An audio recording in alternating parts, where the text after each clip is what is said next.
Aí você vem e toca Rompendo em Fé assim. Aí me quebra, pô. Aí nem as antigas eu consigo tocar mais. Deixa eu te dar um aviso aqui bem rápido. Você deve ter reparado que algumas pessoas estão com máscaras, outras sem. Eu mesmo estou sem aqui, alguns músicos.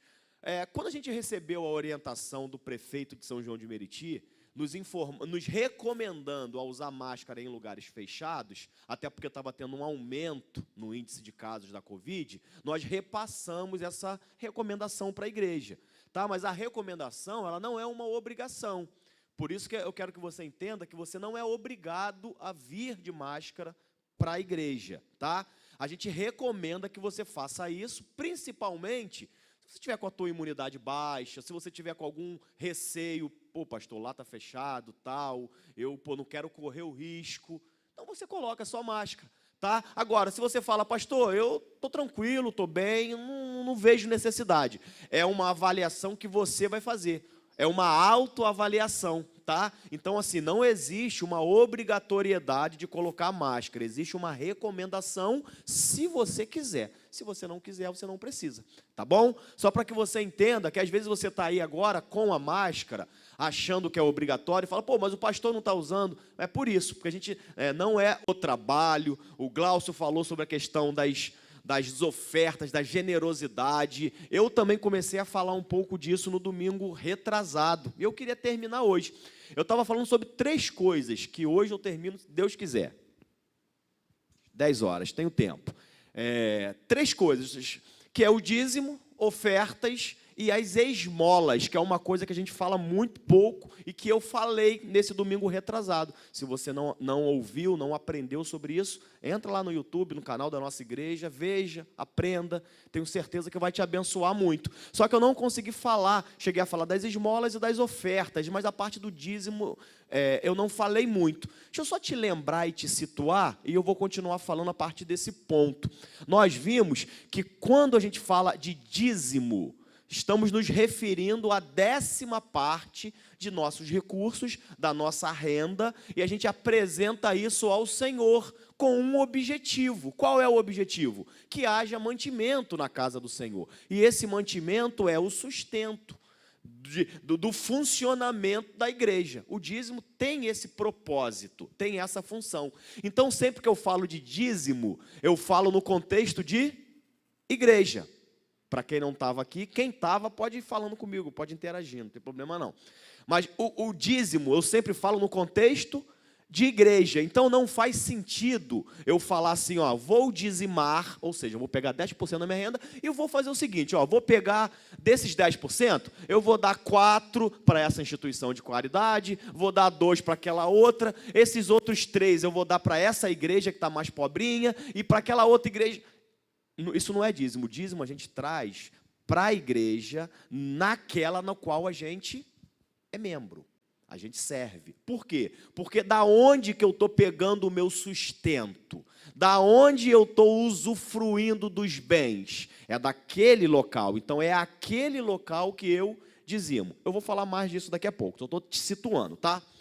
Quando eu falo em ofertas, aí é um pouco mais amplo. Aí não é só no contexto de igreja. É no contexto de igreja e também é no contexto extra-igreja, fora. Então, quando eu falo que eu vou dar uma oferta, aí sim, eu posso dar para aquela igreja tal, que eu conheço, que está precisando, eu vou dar uma oferta lá.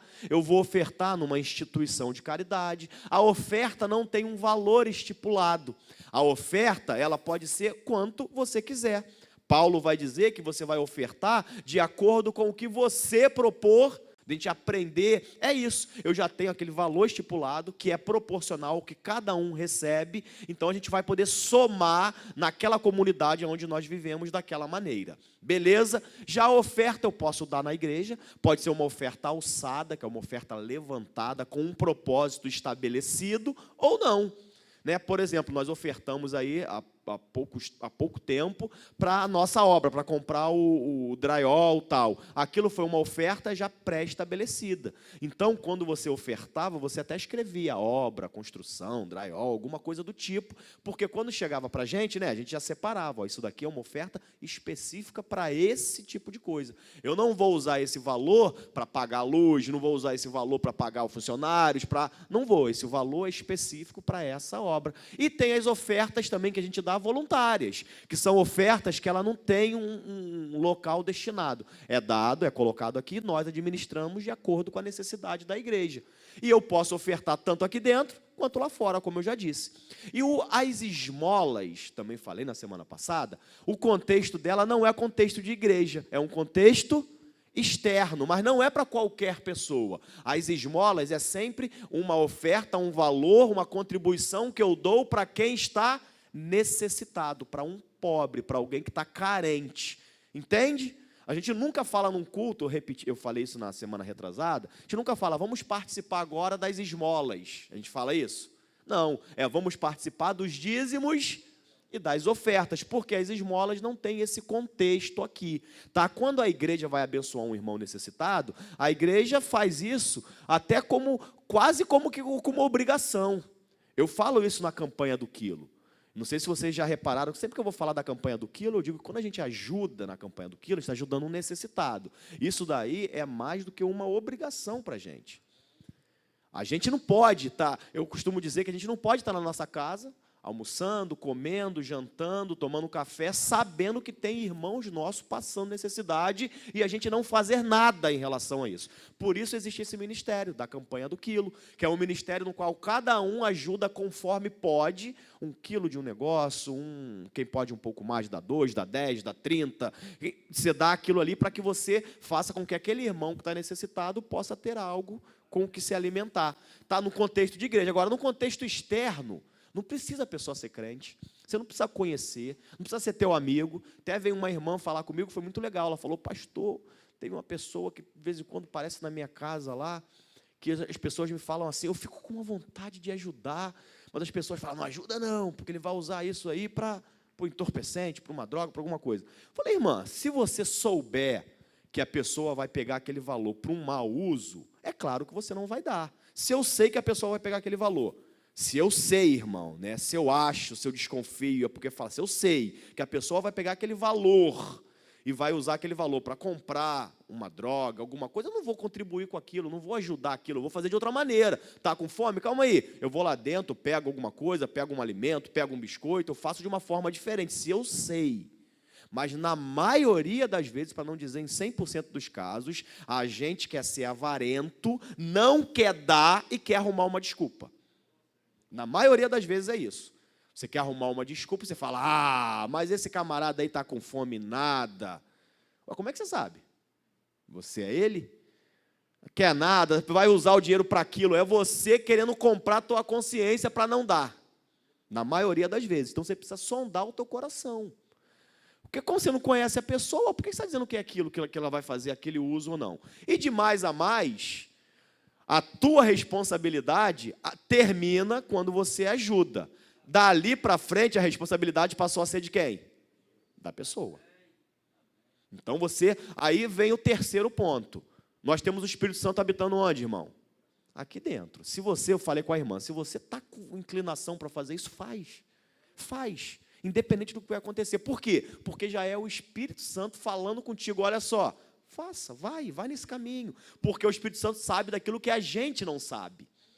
Então, eu não conheço a pessoa, o Espírito Santo conhece. Ele sabe o que está fazendo, o que está falando. Então, se ele está confirmando aqui dentro alguma coisa, irmão, obedeça. Porque a forma dele fazer a gente crescer para níveis maiores é justamente obedecer ele em níveis menores. Entendemos? Aqui foi mais ou menos um resumo do que nós falamos há 3 semanas. Agora eu vou focar mais nos dízimos e nas ofertas de forma mais específica. Para isso, abre sua Bíblia comigo em Malaquias 3, o versículo 10. Eu quero ler esse texto, que é um texto clássico, intencional, porque ele é um texto polêmico. Enquanto você está abrindo aí, Malaquias 3:10, eu falei que o que me motivou a falar desse assunto foi lá no meu trabalho, quando algumas pessoas, falei isso também há 3 semanas atrás, quando lá no meu trabalho eu fui indagado por pessoas que nem cristãs eram, nem tem esse contexto de igreja, de dízimo, mas devido à informação estar chegando com muita facilidade através das redes sociais, através da internet, acaba que a pessoa ouve de tudo. E uma pessoa que às vezes não é cristã, que já quer arrumar um pretexto, já quer arrumar uma polêmica, ela aproveita. Aí ela foi e comentou que teve um pastor de uma igreja, que eu não sei quem é, que gravou um vídeo dizendo que o dízimo acabou, que você não precisa dar dízimo. Ele começou perguntando, a sua igreja, vocês dão dízimo? Ele começou me perguntando isso, mas nem crente ele é, como é que ele sabe de dízimo e de igreja? Eu falei, sim, claro, eu inclusive dou e na verdade até o meu, quando eu somo com as ofertas e tudo mais, ele passa de 10%, mas isso aí acabou, você está obrigando, ele fala, eu não posso dizer como é que ele fala, porque tuas ovelhinhas, ele fala, tuas ovelhinhas, você obriga as suas ovelhinhas, é porque ele já quer me provocar mesmo, mas é meu amigo, tá, irmão? Só que quando fala de assuntos teológicos, ele é muito estudado, ele conhece muitos textos bíblicos, lê a Bíblia, mas é ateu. Então ele quer ficar, mas isso acabou, isso foi para os levitas. Eu falei, rapaz, como é que tu sabe de levita? Tem um monte de gente na igreja que não sabe, como é que tu sabe? Isso foi para os levitas, para o Antigo Testamento, agora no Novo Testamento não precisa mais. Aí por causa desse tipo de informação, que talvez você já tenha ouvido, porque você também tem rede social, aí fica com essas coisa na tua cabeça, ué gente, será que o dízimo acabou mesmo? Será que eu tenho que dar? Será que eu não tenho? Por isso nós estamos esclarecendo essas coisas para vocês, tá? Esse foi o meu objetivo de falar desse assunto. Então vamos lá, Malaquias 3,10, clássico. Tragam o dízimo todo ao depósito do templo, para que haja alimento em minha casa. Ponham-me à prova, diz o Senhor dos Exércitos, e vejam se não vou abrir as comportas dos céus e derramar sobre vocês tantas bênçãos que nem terão onde guardá-las. Amém. Senhor, fala aos nossos corações nessa manhã. Nossa mente está aberta para que o Senhor fale, para que o Senhor nos ensine, para que o Senhor nos instrua. Em nome de Jesus, amém. Aí o que é o argumento das pessoas? É que esse texto já acabou, o Velho Testamento a gente não tem que seguir. Então vamos entender um pouquinho como é que funciona. A pergunta é, pastor, sim ou não, esse texto está em vigência, eu tenho que fazer exatamente desse jeito? A resposta é não. Realmente o texto acabou, realmente isso aqui não está mais em vigência. Não da forma como ele foi estabelecido. Transição. Jesus fala que houve uma transição de lei. Nós não somos um povo sem lei. A lei que nós seguimos hoje não é mais a lei mosaica, a lei de Moisés. Ela teve uma vigência que encerrou-se quando? Quando Jesus vem e estabelece uma nova lei, que agora é a lei da liberdade que Paulo vai falar. É a lei de Cristo, Paulo vai falar. A lei do amor. Então a gente está sob uma lei. E Jesus começa a explicar ao povo a diferença entre elas. Jesus fala assim, ó, a lei de Moisés dizia, eis que foi dito aos antigos, por exemplo, não adulterarás. Então, o que a lei dizia? A lei ela é fria, a lei é aquilo ponto, não aquilo, beleza. A lei dizia, se o homem adulterar ou se a mulher adulterar, deveria ser apedrejada. Mas o que é adulterar? É se alguém fosse casado e tivesse relação sexual com outra pessoa. Mas e se eu quisesse ter? Eu adulterei? Estou falando da lei, irmão. Adulterei ou não? Alguém poderia me apedrejar?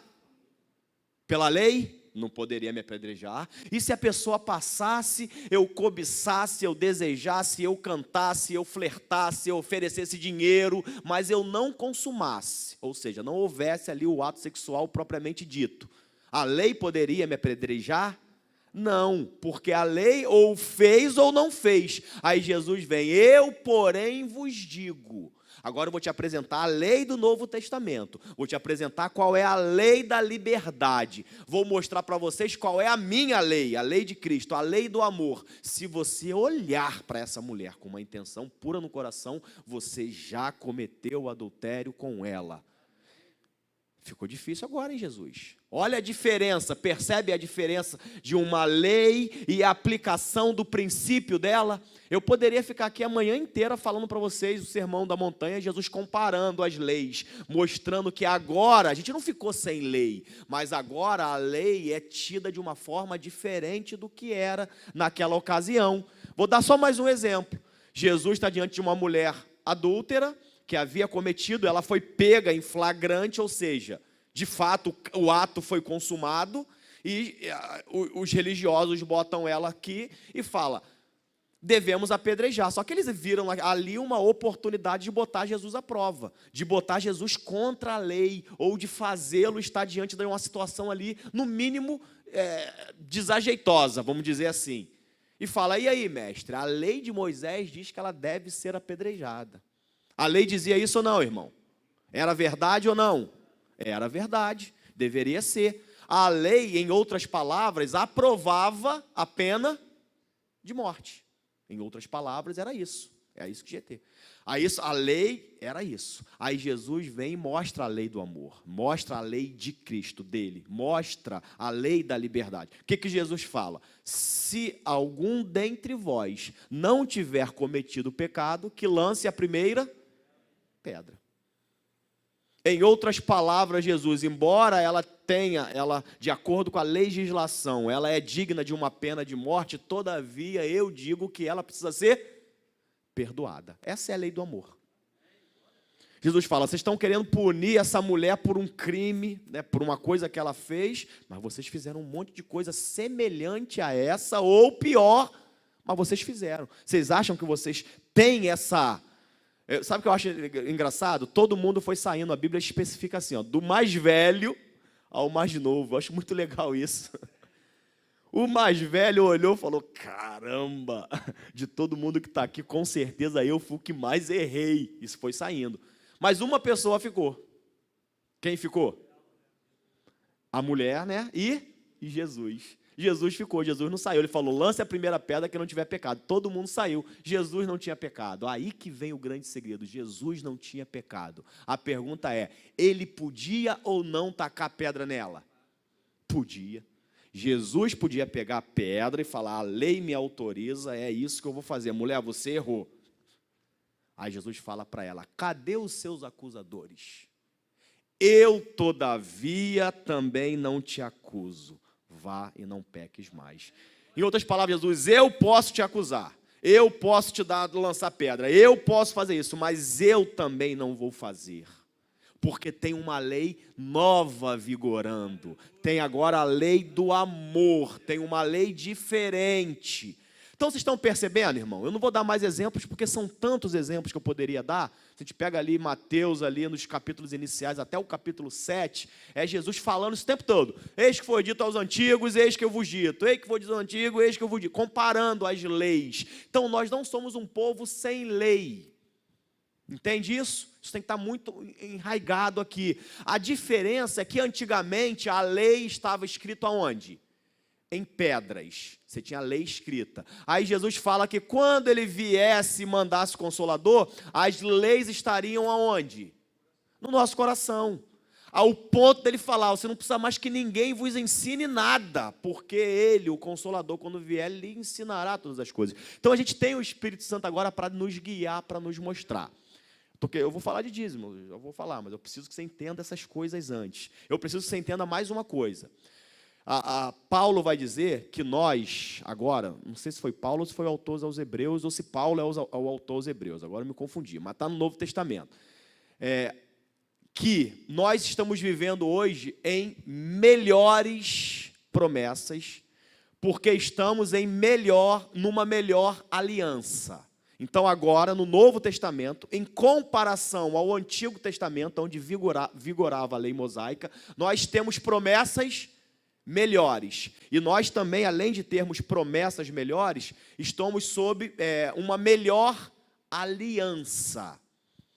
O que nós acabamos de ler agora pertence a qual aliança? Malaquias 3:10. A antiga. Nós agora estamos numa aliança melhor ou pior do que essa? Melhor. As promessas feitas aqui E as promessas que temos hoje são maiores ou melhores? As que temos hoje? Maiores. Então eu posso ler esse texto, estou perguntando a vocês, posso ou não ler um texto de Malaquias, que eu já comecei dizendo que realmente já cessou, e entender, caramba, mas agora eu estou numa situação melhor. Essas promessas aqui eram boas, mas agora eu tenho promessas melhores. Sim ou não? Então vamos fazer isso. Tragam todos os dízimos ao depósito do templo, para que haja mantimento na minha casa. Ponham-me à prova, diz o Senhor dos Exércitos, e vejam se não vou abrir as comportas dos céus e derramar sobre vocês tantas bênçãos que nem terão onde guardá-las. Ao invés de seguir aquilo ao pé da letra, vamos ver o princípio que está por trás daquilo ali, que continua vigorando nos dias de hoje. Se eles levavam 10% como obrigatoriedade, como se fosse uma conta a ser paga, como se fosse uma obrigação, como se fosse realmente ali, estou quitando um carnê, hoje isso não existe. Não tem ninguém. Tanto é que aqui nessa igreja você não é obrigado a fazer isso. Alguém te obriga para você ser membro, que você tem que comprovar o teu dízimo aqui? Ninguém te obriga. O envelope, você é obrigado a escrever seu nome, quanto você deu? Você não tem obrigatoriedade, nem nós fazemos esse controle. Os valores que entram, a gente não fica olhando fulano, ciclano, beltrano, a gente não olha isso. Por quê? Porque a gente sabe que você não é obrigado a fazer isso.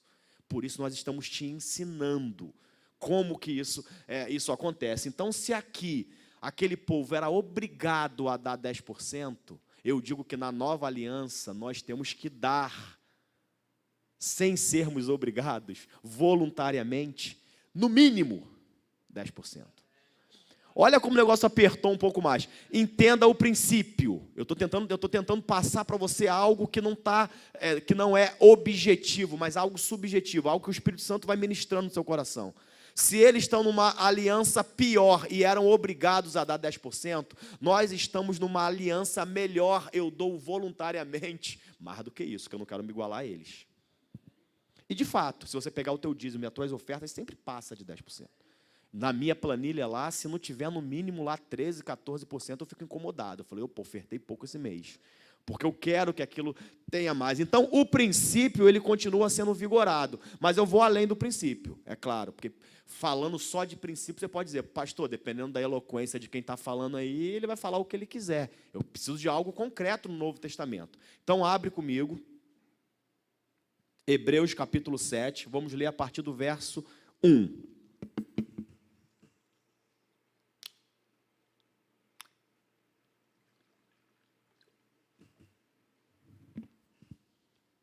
Só para entender aqui bem rápido a questão do...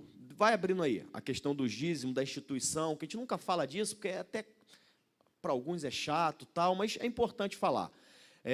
Em Números 18, não precisa abrir esse não, mas a partir do verso 20, para você ler em casa, você vai ver a instituição das heranças. Eu vou ler para você antes de ir para Hebreus.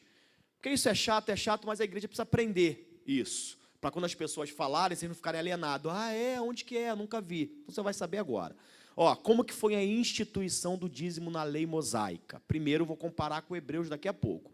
Mas a partir do verso 20 de número 18, esse não precisa nem abrir que eu vou ler para você. Está assim, disse ainda o Senhor a Arão. Vocês sabem quem era Arão? O irmão de Moisés, o primeiro sacerdote. Por isso que toda a linhagem sacerdotal vinha dele. Então disse o Senhor a Arão, o sacerdote, você não terá herança na terra deles. Eu sei que tem muita liderança que quer enriquecer. Quando eu digo liderança, estou falando de pastores, tá? Que quer enriquecer, mas e se baseando no Antigo Testamento. Se baseia no Antigo Testamento para dizer, você tem que trazer o dízimo. Só que ele usa essa parte do texto e não usa a outra parte. Qual é a outra parte? Você não vai ter herança, você não vai ter nada. Você vai se alimentar dos valores que entram e pronto, você não vai acumular bens. E o que acontece hoje? Um monte de gente acumulando. Aí realmente, aí você olha e fala assim, gente, está lendo o texto mandando eu levar o dízimo, mas também o texto fala para não acumular bens, mas o camarada acumula... e aí? O que está certo? Justamente por isso que os 3 pastores de vocês trabalham. Eu trabalho, o Glaucio trabalha, o Tony trabalha. Por que nós trabalhamos? Porque a gente pensa, o Glaucio fala isso muito claramente, ele fala, a igreja não tem que pagar os meus luxos, essa palavra, a palavra dele, que eu trago para mim. A igreja não tem que financiar os meus luxos. Se eu quero ter luxos, eu trabalho. Então é assim que a gente pensa. Agora, tem alguma coisa errada, pastor, de você largar tudo e viver exclusivo da igreja? Claro que não, irmão. Pelo contrário, bom que fosse assim, de eu largar tudo e viver aqui exclusivo. Agora, quando eu faço isso, eu tenho que ter uma vida proporcional à renda da igreja. Eu não posso que a igreja fique se matando em contribuições e eu ficar vivendo numa luta. Poder fazer tudo isso daí, a gente tem que trabalhar, estamos correndo atrás ali para poder fazer isso. Então, eu estou dizendo isso por quê? Porque, olha o que está falando aqui, ó, disse ainda o Senhor Arão, você não terá herança na terra deles. Então, é isso que era dito, nem terá porção entre eles. Eu sou a sua porção e a sua herança entre os israelitas. Então, Arão, os sacerdotes, não podiam ter terras, bens, nada. Eles só podiam se alimentar daquilo que entrava de recurso. Dou aos levitas todos os dízimos de Israel como retribuição pelo trabalho que fazem ao servirem na tenda do encontro. Entenderam isso? Dou aos levitas como retribuição todos os dízimos, ou seja, todos os dízimos que entrava ia para quem, irmão? Para aqueles levitas. Agora, quem são os levitas? É quem canta? Não, é também quem canta. Levita é todos aqueles que servem. É importante saber isso, né? Que a pessoa fala que quando vai entrar no ministério de louvor, agora sou levita. Mas não, levita é quem está lá recepcionando, levita é quem está dando aula, é o pastor que está ensinando. Arão era levita, Moisés era levita, da tribo de Levi. Levita significa que pertence a uma das 12 tribos de Israel. Não tem lá? Judá, Jesus veio da tribo de Judá. Aí Levi é um desses filhos. Então todo mundo que descende dele foi a tribo que Deus separou para que servisse no templo.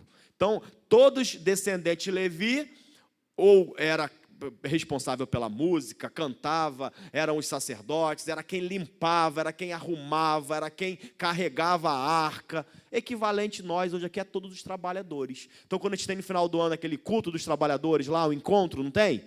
Todos aqueles trabalhadores equivalem espiritualmente aos levitas. Entendeu? Só para você entender isso. Então, eles deveriam receber esses recursos para manter. Isso continua valendo, pastor? Como eu já disse, não. Aquilo foi para a lei de Moisés. Só quero fazer um paralelo, quero que você entenda isso. Vamos lá, continuar. De agora em diante, os israelitas não poderão aproximar-se da tenda do encontro. Caso contrário, sofrerão as consequências de seu pecado e morrerão. É dever dos levitas fazer o trabalho na tenda do encontro e assumir a responsabilidade pelas ofertas. Então, só quem podia fazer isso era quem? Levitas. Aí, no Novo Testamento, Pedro fala assim, para a gente, para a igreja, vós sois quem lembra? Sacerdócio real, santo. Nós hoje somos sacerdotes. Antigamente, só quem poderia ser sacerdote? Os levitas. E hoje, quem são os sacerdotes? A igreja, ou seja, hoje todos nós somos levitas, sacerdotes, não faz mais sentido fazer distinção. Todos nós somos aptos a trabalhar no reino de Deus. Entende o que ele está dizendo? Quando ele fala que nós somos sacerdotes, todos nós temos condições hoje. Antigamente não podia. Você nasceu na tribo de Issacar, você nasceu na tribo de Zebulon, você nasceu na tribo de Rubens, você não pode servir no templo. Só quem nasceu na tribo de Levi. E hoje, você é a igreja do Senhor? Então você é sacerdote real, você pode servir na casa do Senhor. Então mudou isso daí, tá? Aí ele vem falando assim, este é um decreto perpétuo pelas suas gerações. Eu quero que você guarde isso. Esse é um decreto o quê, irmão? Perpétuo. O que isso quer dizer? Para sempre. Isso não vai acabar nunca. Mas então não pode ter acabado agora, pastor. Acabou de falar que isso acabou, que aquilo foi para Levi na época de Moisés. Como é que... O que é perpétuo da lei, irmão? O seu princípio. Isso não muda, isso vai durar para sempre. Isso está aqui até hoje. E digo mais, se é perpétuo, até antes dela ser vigorada, já deveria existir. Vamos voltar a isso daqui a pouco. Eles não receberão herança alguma entre os israelitas. Em vez disso, dou como herança aos levitas os dízimos que os israelitas apresentarem como contribuição ao Senhor. É por isso que eu disse que eles não teriam herança alguma entre os israelitas. O Senhor disse depois a Moisés: diga o seguinte aos levitas: quando receberem dos israelitas os dízimos que lhes dou como herança, vocês deverão apresentar 1/10 daquele dízimo como retribuição pertencente ao Senhor. Ou seja, os levitas também tinham que o quê, irmão? Que dizimar. Ele está dizendo assim, ó, vocês vão receber os dízimos dos israelitas. Eu recebi. Vamos botar que eu sou levita. Recebi os dízimos todos lá, recebi. Eu tinha também que fazer o quê? Pegar disso que eu recebi e dar a 10ª parte. Ou seja, os dízimos não era só para os levitas, porque até os levitas tinham que dizimar. Para quem? Para o Senhor. Ou seja, qual é o princípio intrínseco aí? Que todo mundo, inclusive quem está recebendo o dízimo, inclusive os levitas, tem que dar também, todo mundo, porque esse é um princípio de nos desprendermos. É Deus fazendo com que de forma proporcional com o que cada um tem, a gente dê uma parte, inclusive quem está recebendo. Amém? Então entenderam como que foi instituído e entenderam que agora aquela instituição que nós acabamos de ler de Números, ela realmente não existe mais, não tem mais levitas, porque já vimos que levitas agora somos toda a igreja, e que não tem mais daquela maneira ali, mas o princípio ele é perpétuo. E vamos entender o princípio agora? Vamos entender agora sim, Hebreus, Novo Testamento, a partir do verso 1. Agora vamos lá, 400, deixa aberto, 430 anos antes de Moisés promulgar a lei que Deus deu a ele, 430 anos, irmão, consegue associar isso? O Brasil tem 500 anos, quase o tempo que o Brasil tem antes da lei existir, existia um homem chamado Abraão, que vocês conhecem, né? Abraão, a Bíblia diz que ele... Vamos lembrar dessa história. Abraão viveu na lei de Moisés? Não. Abraão seguiu a lei mosaica? Não. 430 anos antes da lei, a Bíblia fala que Abraão lutou com 5 reis, venceu aqueles 5 reis, e era comum naquela época, quando você vencia uma guerra, você ficar com os espólios, ou seja, todos os bens. Então, todos os bens... ouro, dinheiro, roupa, comida, animais, escravos, tudo que tinha daquele povo vencido pertencia a quem? A quem venceu. Ou seja, se Abraão venceu, era tudo dele. Amém? Entenderam até aí? Quando Abraão terminou de vencer, ele vê chegando um ser, um homem. Esse homem chamava-se Melquisedeque. Já ouviram falar nesse homem? Melquisedeque, a Bíblia fala que ele era rei e sacerdote de Salém.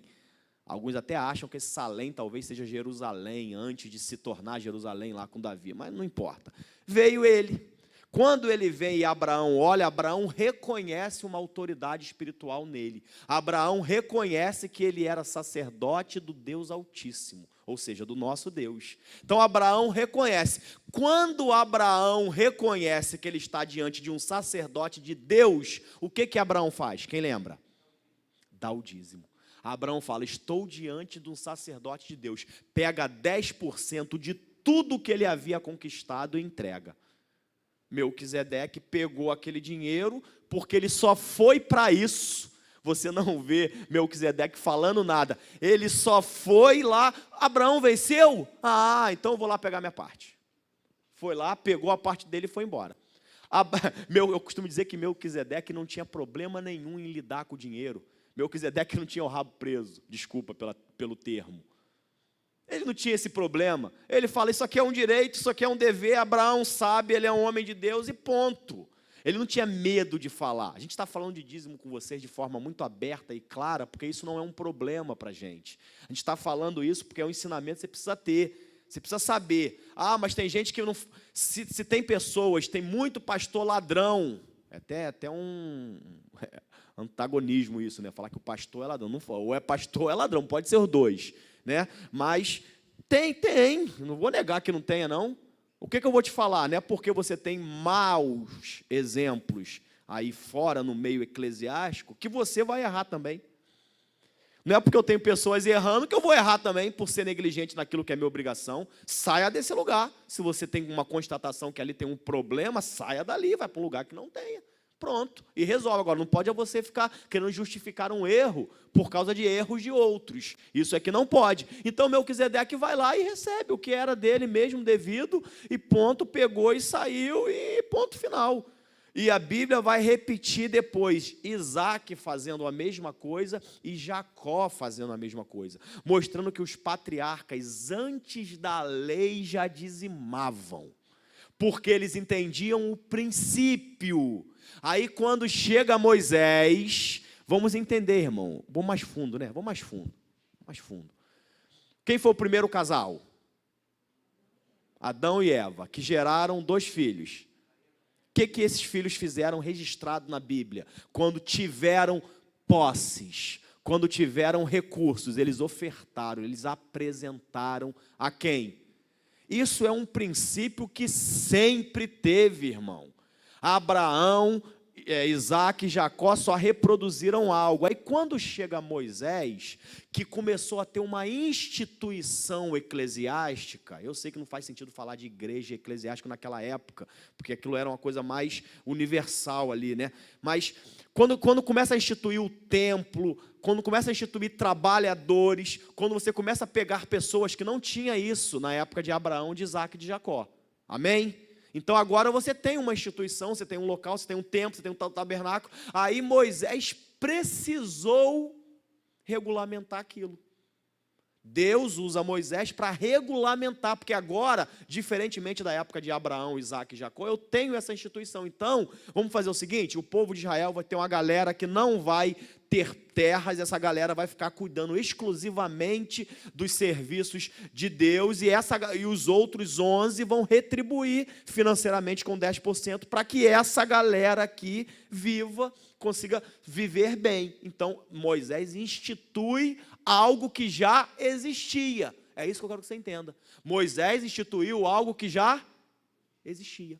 Aí quando a lei de Moisés passa, a instituição de Moisés deixa de existir também, que é onde está vivendo hoje. No entanto, o princípio que já existia antes de Moisés, que continuou existindo durante Moisés, institucionalizado, continua até hoje e vai acabar quando, irmão? Só quando que estiver no céu.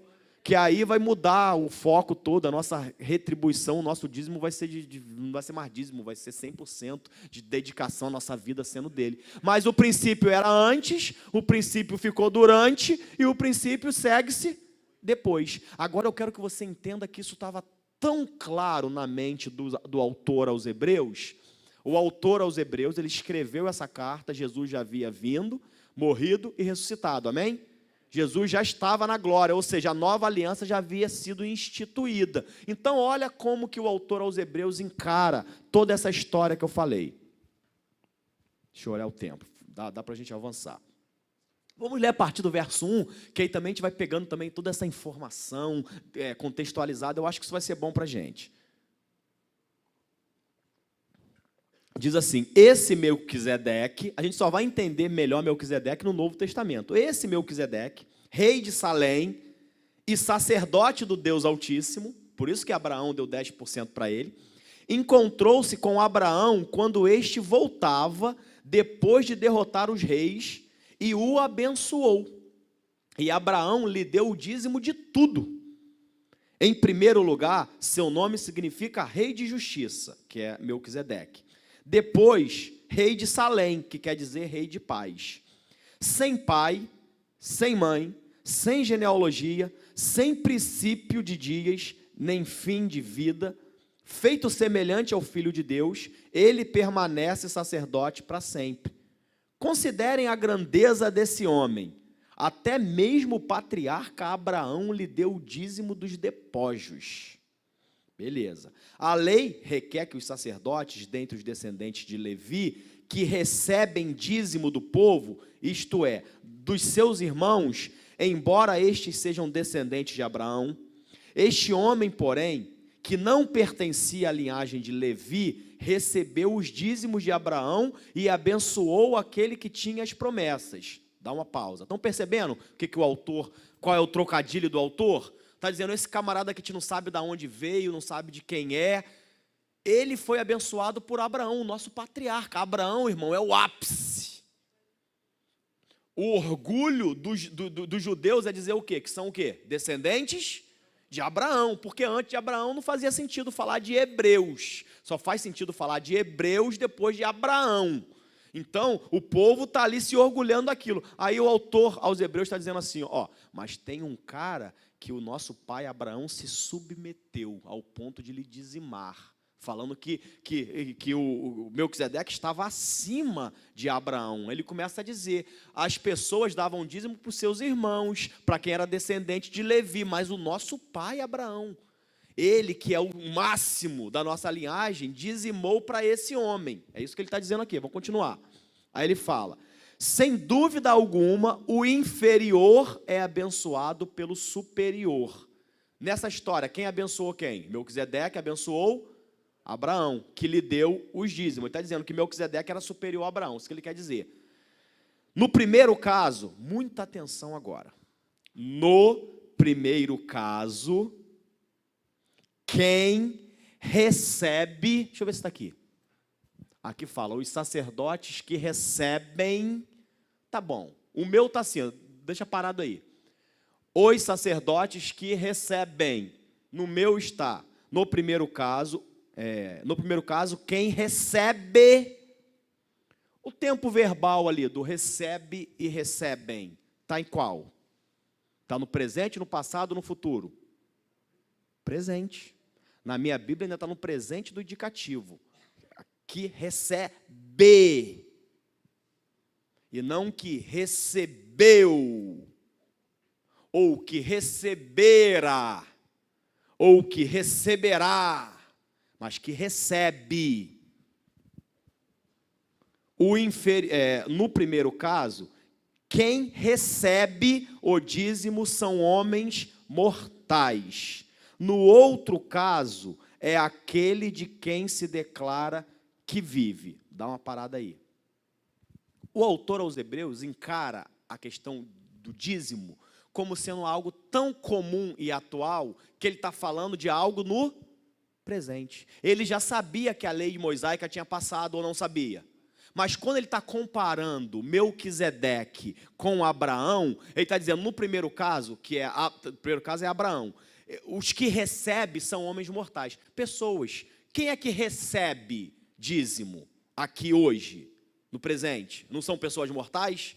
Não sou eu, não é o Glaucio, em nome da igreja que recebemos no presente? Aí ele fala, e no segundo caso é aquele que vive, se referindo a Deus, algo espiritual. O que ele está dizendo? Que o dízimo que Abraão deu foi um homem mortal que recebeu, mas que repercutiu ou que ecoou aonde? No céu. E quem veio há 3 semanas passadas, eu falei inúmeras vezes isso. Paulo dizendo que eu recebi o donativo de vocês, mas Deus é que é grato. Ou seja, pessoas humanas recebem o dízimo, mas é Deus quem confirma. Ou seja, o dízimo ele é físico e espiritual. O dízimo é terreno e celeste. O dízimo são homens mortais que recebem hoje e Deus também recebe no céu. Entende? Que para o autor aos Hebreus, a questão, a prática de dizimar, ela continua valendo, porque eles continuam recebendo ainda nos dias atuais. E ele, ficou claro isso, irmão?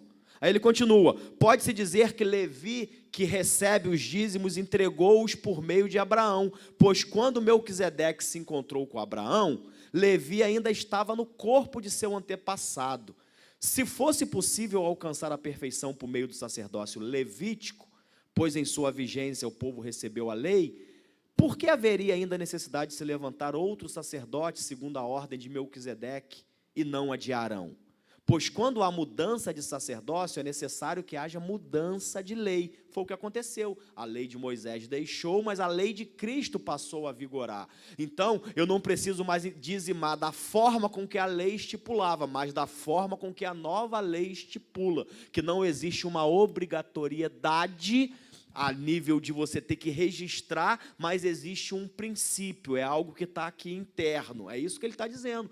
A gente vai abençoar não como os povo de Israel abençoaram na lei de Moisés, abençoar não, dizimar, não como eles dizimavam. Nós vamos dizimar de que maneira? Como Abraão, Isaque, Jacó, Caim, Abel dizimavam. Não como Caim, mas como Abel, algo de coração, algo que não era para se mostrar. Porque Deus já recebeu a oferta de Abel, mas de Caim ele rejeitou. Então, como que nós dizimamos hoje? Porque alguém te obriga, você só entra ali se o teu carnê tiver em dia? É assim? Não, não é assim que eu dizimo. Eu dizimo do coração. E se eu não falar nada, se eu não dizimar, se eu nunca dizimar, alguém um dia vai saber? Não, só quem sabe é Deus. Agora, eu tenho que ter em mente que são homens mortais que recebem aqui na terra. Mas quem é que recebe no céu? É Deus. Então, quando eu entrego o meu dízimo, embora você não seja obrigado, não tenha nada anotado, ninguém vai te barrar de entrar no culto se você não dizimar, mas você tem que saber que aquele dízimo são homens mortais que recebem aqui, ó, eu aqui, ó, recebendo, homem mortal, aperte sua mão. Mas no céu, quem está recebendo? É aquele que vive. Entendem isso? Bênção. Deixa eu finalizar então. O que acabamos de dizer fica... Moisés nada fala quanto ao sacerdócio. O que acabamos de dizer fica ainda mais claro quando aparece outro sacerdote semelhante a Melquisedeque. Alguém que se tornou sacerdote não por regras relativas à linhagem, mas segundo o poder de uma vida indestrutível. Pois sobre ele é afirmado, tu és o sacerdote para sempre, segundo a ordem de Melquisedeque. Está falando de quem? Tu és o sacerdote para sempre, segundo a ordem de Melquisedeque. De quem? De Jesus. Então, Jesus é aquele, o primeiro Abraão entrega a homens, e o segundo, está falando de Melquisedeque, que tipifica Cristo, é aquele que recebe no céu. Então, irmão, quando dizimar, tenha isso em mente, são homens mortais que estão recebendo aqui, mas no céu quem está recebendo é Deus. Amém, irmãos? Vimos um texto, então, no Novo, e vimos um texto no Antigo Testamento que fala a respeito da questão de dizimar. E agora, como acabou o tempo, tem vários princípios que, embora não fale diretamente a palavra dízimo, mas fala desse princípio de contribuir. Você vê, por exemplo, tem muitos, né? Mas eu vou falar um aqui. Quando em Gálatas Paulo fala, o que está sendo instruído na palavra, compartilhe todas as coisas boas com que o instrui. Paulo está falando de que se você recebe um alimento espiritual, é lícito, devido que você retribua esse alimento espiritual com os seus recursos, com os seus bens. Isso é devido. Não é uma troca, não é uma barganha, porque é de graça que lhe é oferecido, mas isso é algo, um princípio que você fala, eu vou retribuir. Tem só mais duas coisas que eu queria falar, antes de acabar, para poder, uma está aqui em Lucas 8, você pode até abrir esse, deixa eu só pegar a outra aqui. A outra eu não estou achando não, vou logo para esse aqui de Lucas 8 mesmo. Depois eu volto. Deixa eu ver se é Lucas 8 mesmo. Lucas 8. Lucas 8, a gente vê no finalzinho, lá no versículo 3, lá para o finalzinho, você vê a respeito do ministério de Jesus. Eu queria falar disso, porque a gente tem que entender que para que a obra de Deus prossiga, é necessário que haja pessoas que contribuam financeiramente. Você tem que entender que isso faz parte. Eu li 3 semanas atrás, Paulo dizendo que vocês, o ministério de vocês, se referindo a pessoas que contribuíam, ou seja, o ministério delas era contribuir financeiramente com o ministério de Paulo. E Paulo estava dizendo, vocês dividem comigo esse ministério. Quando chegar lá na glória, eu até lembrei isso, e eu falei, estou falando sério.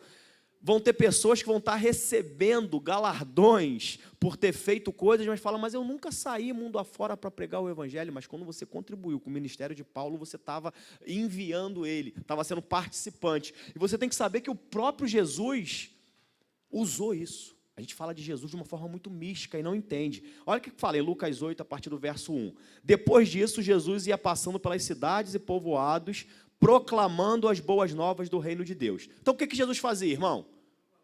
Ia pregar o evangelho. Jesus estava preocupado em trabalhar, em ganhar dinheiro e recurso nesse primeiro momento? Não. Aí fala assim, ó, os 12 estavam com ele.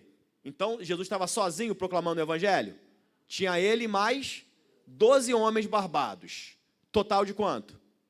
13 pessoas. Guarda isso. Os 12 falavam, Jesus, fica aqui agora enquanto você está pregando aqui, dá um tempo que eu vou trabalhar no secular, para poder ganhar algum dinheiro. Algum dos 12 faziam isso?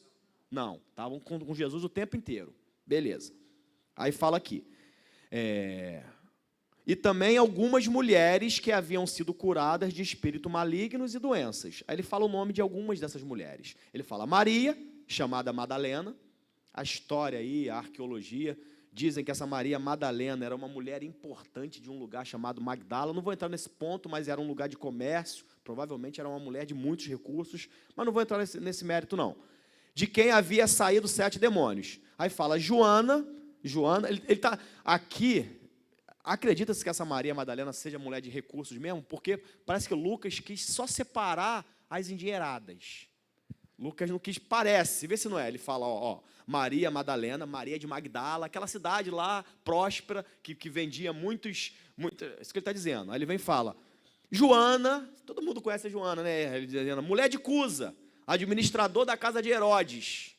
Olha como é que ele dá carteirada de quem é Joana. Joana, mas não é Joana qualquer não, Maria Joana, não. Joana, aquela mulher de Cusa, administrador, aquele camarada aqui. Administrador imagina o administrador do rei. Administrador de Herodes. Será que o salário dele era bom? Será que tinha recursos? Será? Aí ele está aqui. Susana e muitas outras. A Susana ele não especifica. Mas assim, partindo do princípio de que ele só está falando de mulher endinheirada, eu acredito que Susana também fosse uma dessas daí importante, mas não fala. E muitas outras. Aí fala, essas mulheres ajudavam a sustentá-los com os seus bens. Essas mulheres ajudavam a sustentá-los com os seus bens. A sustentar quem, irmão? Jesus e os discípulos. Com dinheiro, elas financiavam. Vamos pensar rápido aqui. Rápido. Vamos fazer? Vamos mexer aqui na conta bancária de Jesus? Primeiro, Jesus tinha um contador ou não? Tinha um tesoureiro? Vem cá, alguém tem tesoureiro? Eu tenho que falar assim, poxa, Paulão, tu vai ser meu tesoureiro para guardar meia dúzia de reais, meia dúzia de moedinhas?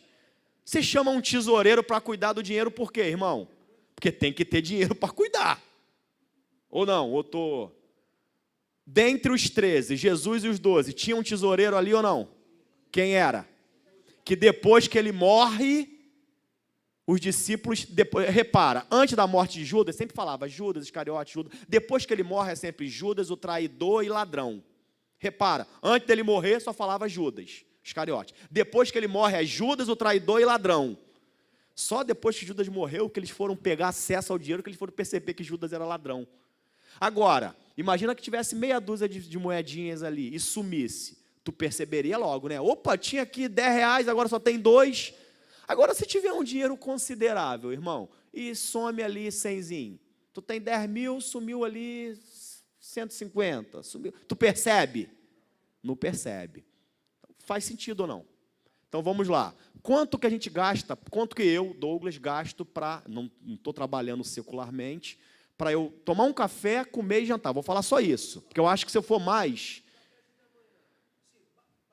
sem muito luxo. 10 reais, a gente toma um café da manhã, tranquilo?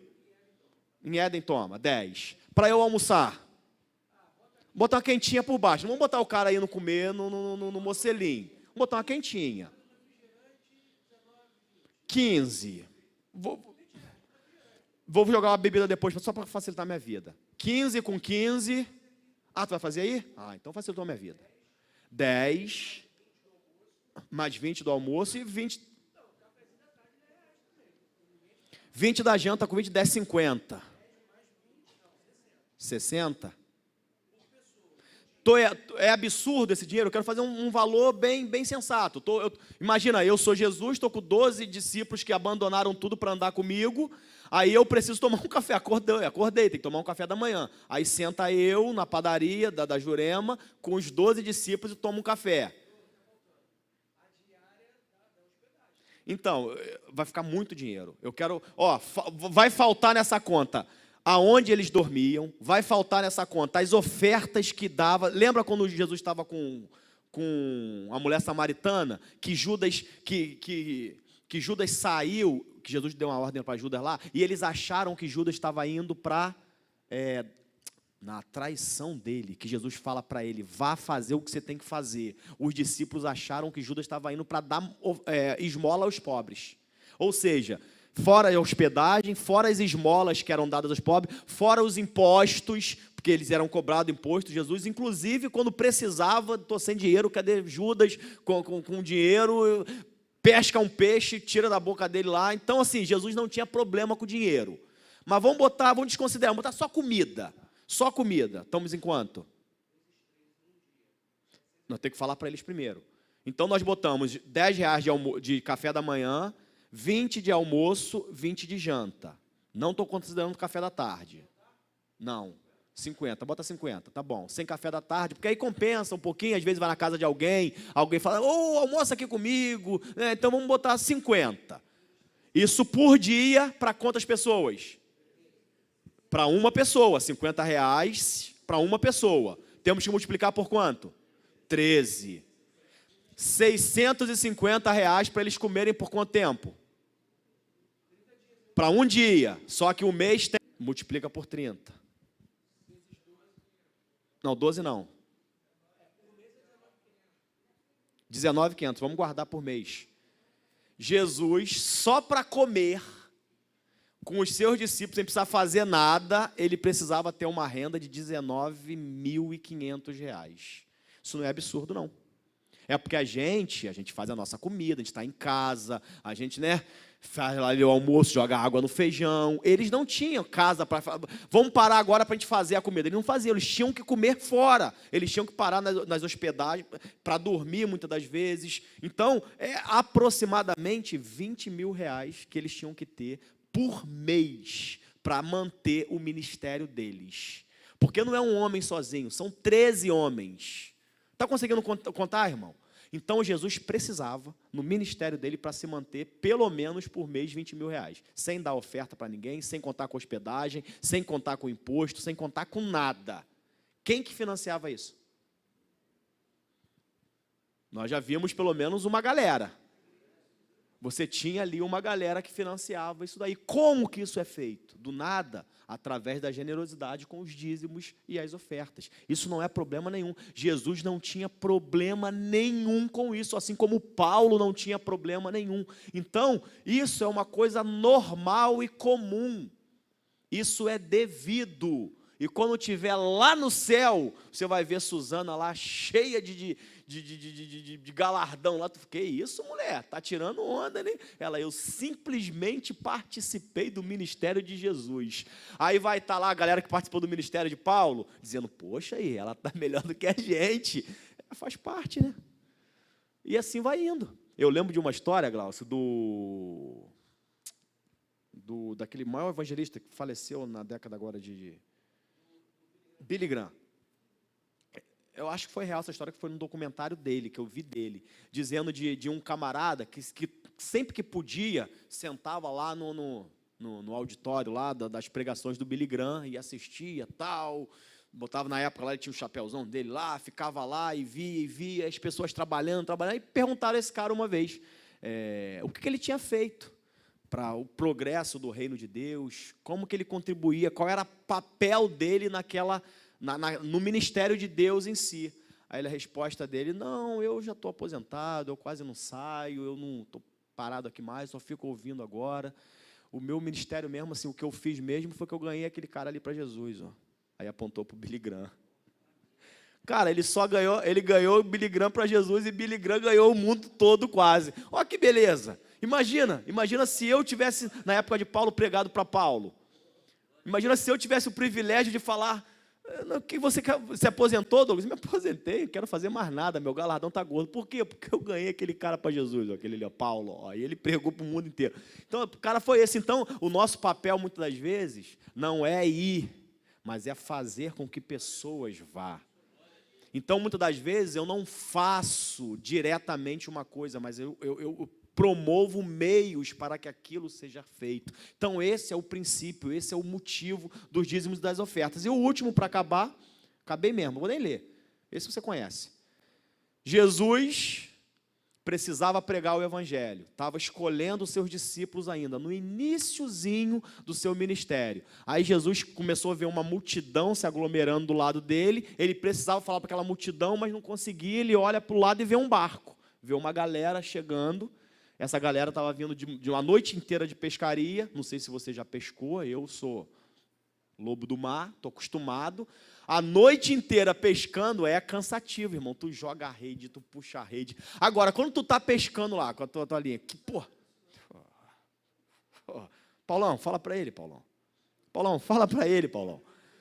Quando a gente está lá pescando, que está dando peixe, é uma maravilha, tu nem vê a hora passando. Agora, quando tu joga a linha, irmão, que nada, nem uma beliscadinha, nem uma beliscadinha, gente, parece que a hora não passa, é muito ruim.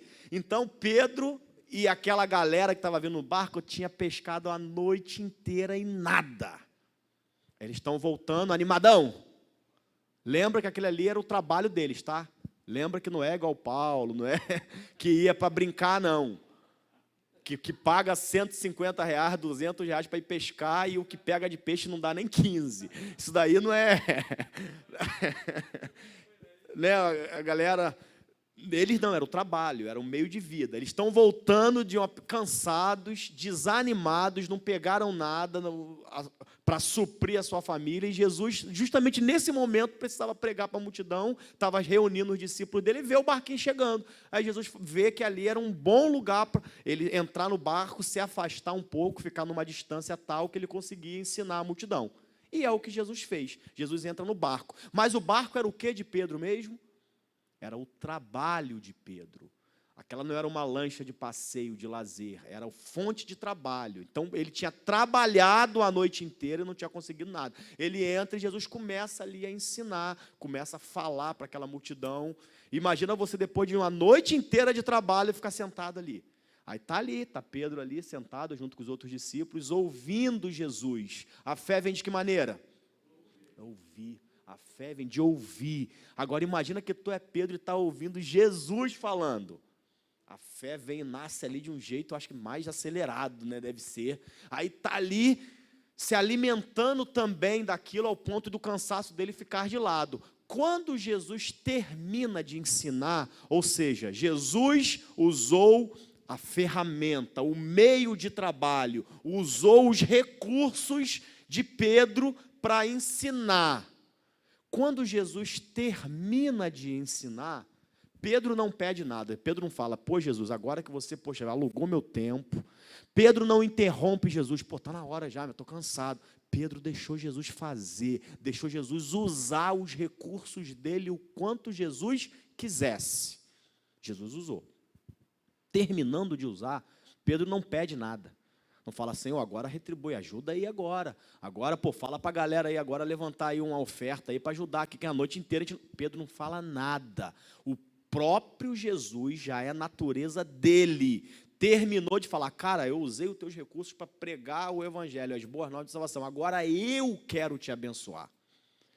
Aí Jesus fala, Pedro, leve o mar para águas mais profundas. Aí Pedro leva, obedece. Afinal de contas, depois de ouvir Jesus pregar, irmão, tu não vai obedecer a tudo que ele falar? Foi mais ou menos esse o sentimento de Pedro. Ele vai para o meio do mar. Aí Jesus fala, lance a rede no mar. Em outras palavras, Jesus estava dizendo, Pedro, comece a trabalhar novamente. Lembra que lançar a rede ao mar não é pescaria do Paulo, de brincadeira? É trabalho. Então Jesus está dizendo, volte a trabalhar. Mas, Senhor, eu trabalhei a noite inteira e não rendeu nada, não fluiu nada. Mas, porque o Senhor está mandando, por causa da sua palavra eu vou fazer isso. E quando Pedro lança a rede ao mar, vem peixe em abundância. O que eu quero que você entenda com isso? Pedro disponibilizou os recursos dele para o Senhor, o trabalho dele. Não pediu nada em troca. Dizimar e ofertar não é barganha. Não é eu vou dar 10 para receber 100. Não é eu vou... Já falei isso. Se você quiser investir, não traga dinheiro para a igreja. Vai investir na bolsa de valores, vai fazer outra coisa. Aqui é o sentimento de eu quero contribuir com essa obra. Eu quero prover meios para que Jesus consiga alcançar outras vidas. Esse é o sentimento. Não é sentimento de troca. É sentimento de eu quero ser participante disso. Eu quero ser participante dessa obra. É entender que nós somos mordomos, é entender que o que eu tenho foi Deus que me deu. Tem até a canção, né? Tudo que eu tenho foi Deus que me deu. Então, tudo que eu tenho foi Ele, foi proporcionado por Ele. Então, eu quero retribuir. Pedro simplesmente falou, Senhor, use o que você quiser. Só que Deus já é da natureza dele, ele não consegue. Jesus é aquele camarada que não consegue. Ele viu que Pedro fez aquilo e falou, cara, eu vou te abençoar, não adianta, é mais forte do que eu. E quando ele lança, ele pega peixe, ou seja, o trabalho dele prospera. O que Pedro fez, ao que ele botou a mão, prosperou. Isso é o princípio do dízimos e ofertas.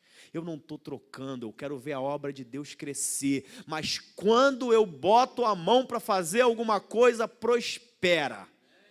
Quando eu estou fazendo, gente, o que está acontecendo? É Deus nesse negócio. Porque aqui quem recebe são homens mortais. Mas lá quem recebe é aquele que vive, falando de Jesus. Amém? Vamos ficar de pé. Glória a Deus. Glaucio, dá os avisos aqui, eu vou só orar.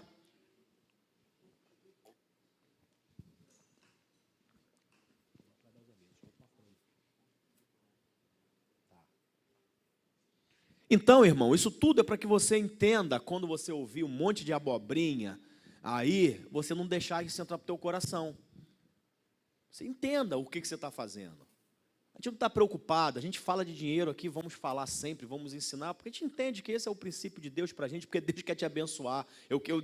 Foi de propósito que eu deixei esse exemplo de Pedro para o final, para que você entenda o princípio desse ato. Se a pessoa não quiser, é problema dela, você não vai errar por causa de ninguém. Amém? Fica aqui, porque tu está pregando, falando sobre esse tema, sobre contribuição, sobre expansão da obra de Deus, e eu fiquei pensando aqui, exatamente naquilo que Deus me levou essa semana para fazer, né? Não sei se você acompanhou, mas eu fui a São João del Rei, você viu lá, que eu postei lá no Stories, com esse objetivo de, obviamente, estar junto aí ao conselho, mapeando locais onde a Nova Vida tem levado o evangelho em lugares assim mais remotos do Brasil, né? Minas Gerais não é um lugar remoto, São João del Rei não é um lugar remoto, mas os arredores ali, que se chamam as vertentes ali, mineira, por exemplo, eu conheci a cidade de Santiago também é um pouquinho maior, mas Mercedes de Água Limpa, eu não sabia que existia esse local. Ele é bem afastado, quilômetros, chão, estrada de terra, uma cidade que não deve ter 1.000 habitantes, onde inclusive nós vamos fazer um evento lá em outubro, né? Vamos levar a Academia Missionária, eu também quero levar, eu não sei se eu vou abrir aqui para juventude e adolescente junto, ou se eu abro para a igreja, quem quiser ir também pode ir, enfim, eu vou ver como é que a gente vai estruturar, até por causa de número de pessoas, não comportaria, mas eu estava lá conversando com o pastor, Nilson, né? Inclusive ele era aqui de Vila Rosali, né? Do pastor Ney, e ele foi a trabalho para lá, depois eu vou trazer ele aqui para ele contar a história de como nasceu a igreja lá, e ele lá em São João del Rei, a igreja uma benção, que igreja maravilhosa, eu preguei lá, e ele abriu 7 igrejas, ali em Minas Gerais, em locais exatamente onde ninguém quer abrir uma igreja, e é isso que me pega, né? Assim como o Projeto Sertão. Então, para você entender, né? Você é ofertante, você é dizimista aqui na igreja, e a gente tem procurado, pedindo a Deus, né, obviamente sabedoria, mas nós temos financiado o evangelho em lugares remotos, né, onde você não está indo lá, mas a nossa igreja, o teu dízimo, a tua oferta está indo para lugares, muitas vezes, onde ninguém consegue, e a gente está lá ajudando de alguma forma, financeiramente, sustentando. E quando eu saí de lá, eu falei com o pastor Nilson, eu falei, pastor, não tem como eu sair daqui e Éden não ser também um parceiro dessa obra, né? Ele estava falando que as igrejas lá são de aluguel, ele falou só o custo que ele tem mensal para manter 7 igrejas funcionando, locação, deslocamento, as 8, contando São João del Rei, mais 7 igrejas abertas, ele tem um custo mensal de R$54 mil. É gasolina, é distância, tudo. Você botar todo o custo que tem para movimentar, né, 7 igrejas. Aí você para pensar assim, poxa, ele podia estar lá, só em São João del Rei, tranquilo, a igreja já, né, tem uma estrutura. Para que abrir 7 igrejas? Para que abrir uma igreja? Lá, aí ele falou, Glaucio, está vendo essa igreja aqui? Está vendo? Ó, eu tenho culto aqui quarta-feira. É uma igreja que acho que dá... Eu não sei se eu filmei por dentro, mas essa é bem pequena, ela deve dar, sei lá, 60 pessoas. Ele falou, 40 pessoas, 50, toda quarta-feira, quarta ou terça, estão aqui. Ele falou, tem pessoas que andam 30 quilômetros para chegar aqui. Tem pessoas que andam 15 quilômetros. Se não tivesse a igreja ali, não iria em lugar nenhum, né? Não iria em lugar nenhum. Não, por quê? Porque não tem uma igreja, não tem onde... Né? São poucas, tem, não é que não tenha, mas são poucas, são distantes.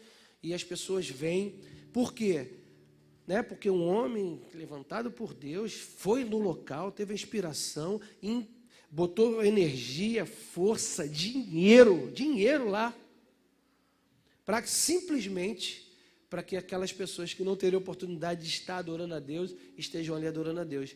Essas 7 igrejas abertas são 7 igrejas muito prósperas que eu digo assim, tem pessoas, tem gente, muita conversão, né? Então, eu falei assim, meu Deus, né? E eu pensei na gente, eu falei, gente, se a gente for olhar com os olhos naturais para essa igreja aqui, não tem como mais a gente abraçar nada.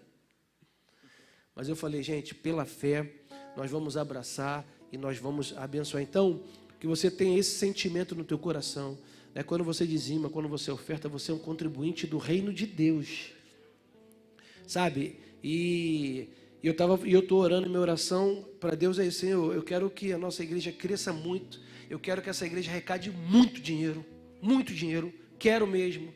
Por quê? Porque a gente vai ter oportunidades, irmãos, de ir mais longe do que a gente está indo, de abençoar mais do que a gente está abençoando. Então, que você tenha esse teu coração, né? Como você já tem, essa igreja já é uma igreja que tem um coração doador, né? Então, você falou, né? Dízimo e oferta é princípio. E tanto o princípio de dar, quanto o princípio que Deus não deixa de fazer, que é de quê? De abençoar, abrindo as janelas dos céus. Quando você falou de Jesus aqui agora, você não dá para barganhar, mas tem um princípio. O princípio de quem dá com alegria, com entendimento, ele está vinculado, não tem como Deus não abençoar. Não tem como. Então é por isso que Jesus pede para ele entrar, Pedro dá o barco, ele entra, Jesus ele busca primeiro o reino, ali tem vários princípios, ele busca o reino de Deus em primeiro lugar, porque ele estava cansado, desanimado, querendo ir para casa, mas ele continua. E aí quando ele acaba de buscar Deus em primeiro lugar, que ele fala, agora eu vou embora, não, agora joga rede, que agora eu vou acrescentar sobre a tua vida. Né? E só para terminar, que eu não vou pregar em cima não, já pregando. Eu recebi um WhatsApp essa semana de testemunho de alguns irmãos sobre essa questão. Né? A gente falou, pastor, eu quero dar a Deus, por quê? Porque, caramba, Deus me abençoou, eu fiz um voto com Deus e Deus fez, Então, assim, muitos testemunhos vão surgindo, né? Dessa ação de Deus, dessa provisão de Deus. Então, que seja o seu coração. Amém? Vamos lá? Então, deixa que eu oro. Tarciana.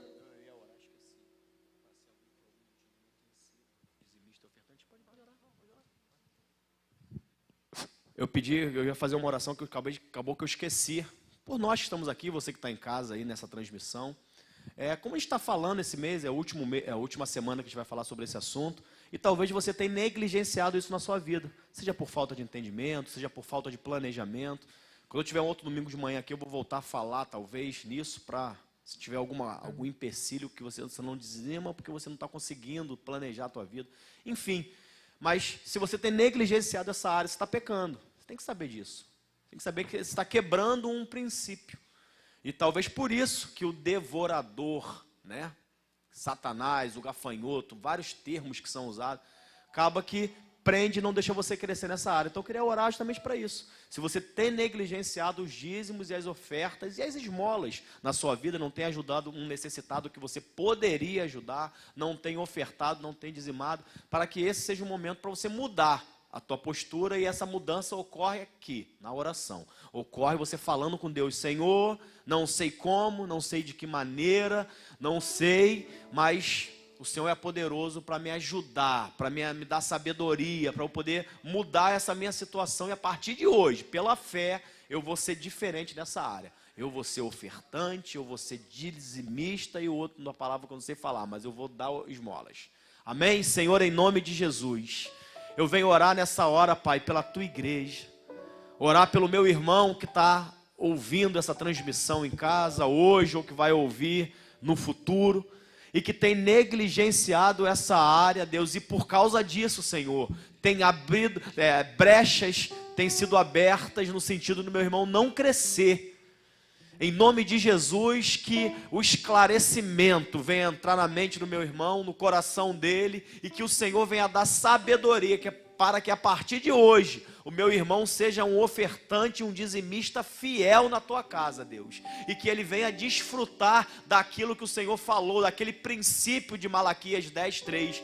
Que faça prova de mim para ver se eu não vos abrirei a janela dos céus e derramarei bênção sem medidas. Para que o meu irmão venha experimentar o que Pedro experimentou, de uma pesca maravilhosa, Deus. Ao ponto dele falar: eu não tenho mais como carregar. Ao ponto dele falar: uma parte dessa bênção eu vou ter que dar a outros. E chama barcos dos lados e fala: toma, toma, toma, que tem muito peixe. Que seja assim na vida do meu irmão, que ele venha chegar num momento tal que ele tenha que falar: toma aqui, abençoe aqui, toma aqui meu amigo, minha família, toma, porque Deus tem me dado muito.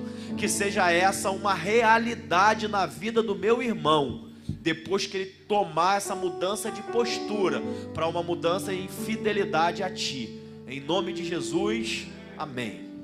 Amém.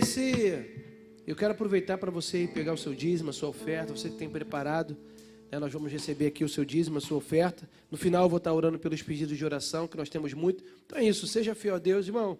Não negligencie o seu dízimo e a sua oferta. Não seja negligente nessa área. Pelo contrário, assuma isso como um compromisso. É uma forma de Deus também nos treinar, né?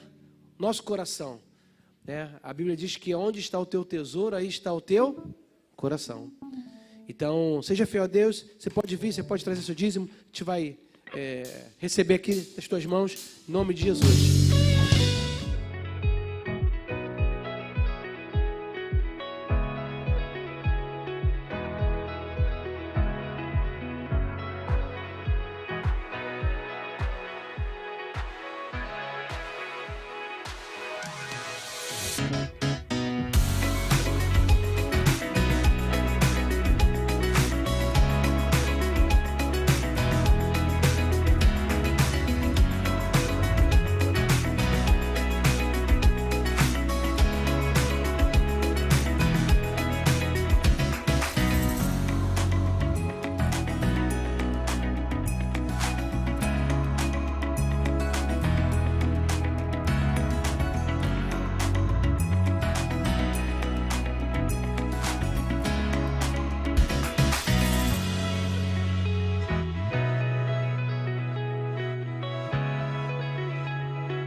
Lugares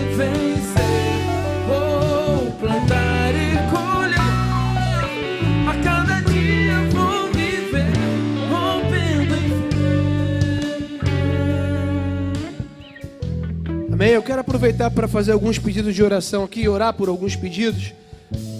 Vou orar pela Letícia Barreto, que pede oração, pela saúde da Alícia,